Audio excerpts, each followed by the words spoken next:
मित्रांनो, आतापर्यंत एक प्रस्तावना आणि 3 सूत्र मी सांगितलेलीच आहेत. आपण ते ऐकत असाल ना, आपल्याला त्याचा उपयोग होत असेल. ही सूत्र 10 सूत्र आहेत.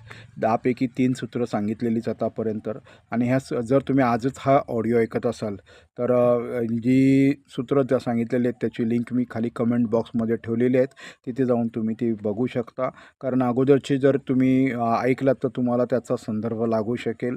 सो तुम्हाला विनंती आहे की तुम्ही हे सगळे जे ऑडिओज ऐकणार आहात ते तुम्ही कानामध्ये हेडफोन लावून ऐकावेत आणि तरच त्याचा तुम्हाला चांगला उपयोग होईल. आणि मागचे ऑडिओ ऐकल्यानंतरच हा ऑडिओ ऐकावा अशी माझी तुम्हाला नम्र विनंती आहे. सो मी आजचं 4थ्या क्रमांकाचं सूत्र जे आहे ते तुमच्यासमोर वाचून दाखवणार आहे. सो 4थ्या क्रमांकाचं सूत्र आहे, मी निसर्गाचा सगळ्यात महान चमत्कार आहे. जगाच्या प्रारंभापासून आजपर्यंत कोणतीही व्यक्ती अशी नाही जिला तंतोतंत माझ्यासारखे मन, माझ्यासारखे हृदय, माझे डोळे, माझे कान, माझे तोंड लाभलेले आहे.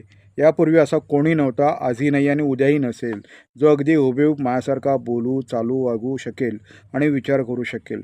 सगळे लोक माझे बंधू आहेत, तरीही मी प्रत्येकापेक्षा वेगळा आहे. मी निसर्गाची एकमेव अद्वितीय रचना आहे.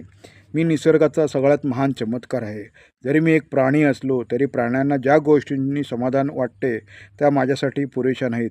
माझ्या अंतरंगात पिढ्यानपिढ्या चालत आलेली एक अशी ज्वाला सतत धगधगत आहे, जिची धग मी आज आहे त्यापेक्षा अधिक चांगला बनवायला माझा आत्म्याला चितवीत आहे. या असंतोषाच्या ज्वालेला मी सतत वारा घालीन, तिला अधिक भडकू देईन आणि माझे इतरांपेक्षा असणारे वेगळेपण सिद्ध करीन. कोणीही माझ्याप्रमाणे ब्रश चालवण्याची नक्कल करू शकणार नाही, ना माझ्याप्रमाणे मूर्ती करू शकेल. माझ्या हस्ताक्षराची नक्कल कोणालाच करता येणार नाही. केव्हाही कोणीही माझ्या मुलाला जन्म देऊ शकणार नाही आणि खरे तर माझ्यासारखे विक्रीचे सामर्थ्यही कोणात नाही. यापुढे मी माझ्या या वेगळेपणाचे भांडवल करीन, कारण स्वतःला पूर्णतः विकसित करण्यासाठी माझ्याजवळ असलेला तो एक बहुमोल ठेवा आहे. मी निसर्गाचा सगळ्यात महान चमत्कार आहे. मी इतरांपेक्षा वेगळा आहे आणि म्हणून मी इतरांचे अनुकरण करण्याचे निरर्थक प्रयत्न कधीच करणार नाही. त्याऐवजी मी माझे वेगळेपण बाजाराला दाखवून देईन.